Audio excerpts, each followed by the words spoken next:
پنجاب حکومت کا 2026 کی فروری میں ایک کارنامہ سامنے آیا تھا کہ انہوں نے 10-11 ارب کا ایک جہاز خریدا تھا۔ اب اس میں ایک اور نئی پیش رفت آ گئی ہے کہ انہوں نے اب اس جہاز کے لیے پائلٹ ان کو ریکوائرڈ تھے، تو وہ ان کو پاکستان میں سے ملے ہی نہیں ہیں۔ انہوں نے 2 فارنر پائلٹس لائے ہیں۔ اب ان کی پے کی جب بات کی جائے تو ایک کی انہوں نے جو سیلری رکھی ہے وہ تقریباً $38,000 رکھی ہے اور دوسرے کی $32,000 رکھی ہے۔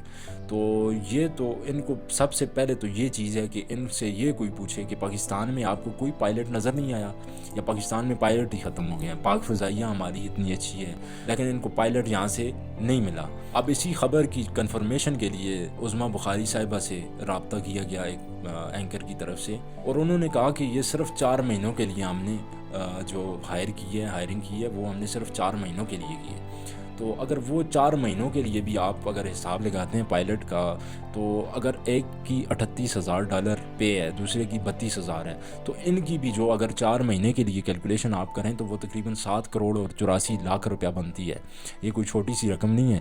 پھر ان کے موونگ کے چارجز، ٹرانسپورٹیشن، لاجنگ ایکسپنسز ہے، جو بھی ہے، یہ ان کے جو اخراجات ہوتے ہیں وہ بھی کافی زیادہ ہیں 4 مہینوں کے لیے۔ اور اس کے علاوہ ان کے کھانے پینے کے جو چارجز ہیں وہ بھی، اگر ایک آپ جو بھی ہاسٹلائزڈ ہیں لوگ ہیں ان کو پتہ ہوگا کہ ایک دن کا کھانا، 3 ٹائم کا کھانا منیمم عام بندہ بھی کھائے 4 سے 5 ہزار روپیہ لگ جاتا ہے، ٹھیک ہے؟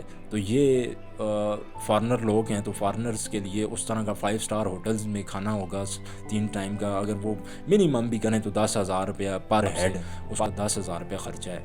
تو اگر 2 بندے ہیں تو 20,000 پر ڈے۔ تو یہ بھی اگر 4 مہینوں کی عظمیٰ بخاری صاحبہ کے کہنے پہ اگر 4 مہینوں کی کیلکولیشن اس کی بھی کریں تو یہ بھی تقریباً 24-25 لاکھ روپے بن جاتی ہے۔ تو یہ ٹوٹل خرچہ جو 4 مہینوں کا ان کا کانٹریکٹ ہے اس کے مطابق 9 کروڑ اور 28 لاکھ منیمم اتنا بن جاتا ہے، ٹھیک ہے؟ تو یہ اب ان سے جو سب سے بڑا سوال ہمارا یہ ہے کہ کیا آپ کو پاکستان میں کوئی بھی اس طرح کے پائلٹس نہیں ملے؟ ختم ہو گئے تھے پائلٹس؟ یا پھر یہ اپنی منمانی ہے یا کسی کو راضی کرنے کی وجہ سے یہ انہوں نے باہر سے پائلٹس منگوائے ہیں؟ اب ان کی عیاشیاں دیکھیں، ان کے نخرے دیکھیں کہ بندہ کہتا ہے کہ ٹرمپ ہی ان کا ملازم ہے، یہ باہر سے جیسے پائلٹ منگوا رہے ہیں۔ یہ میں تو کہتا ہوں مریم نواز صاحبہ، آپ اپنے لیے ایک ڈرائیور بھی ادھر سے منگوا لیں، گاڑی کے لیے بھی۔ بس ان ملک ہمارے کو دیکھیں قرضوں میں ڈوبا ہوا ہے، IMF کبھی یہ کبھی وہ، کبھی یہ ریٹ بڑھانے پڑیں گے، کبھی یہ کرنا پڑے گا۔ تو ان کی عیاشیاں دیکھیں، بندہ دیکھ کے حیران ہو جاتا ہے۔ اور دوسری طرف ہماری غریب عوام ہے، اس کا خیال ان کو ہے نہیں ہے، وہ آٹے کے لیے بھوکے ہیں بیچارے۔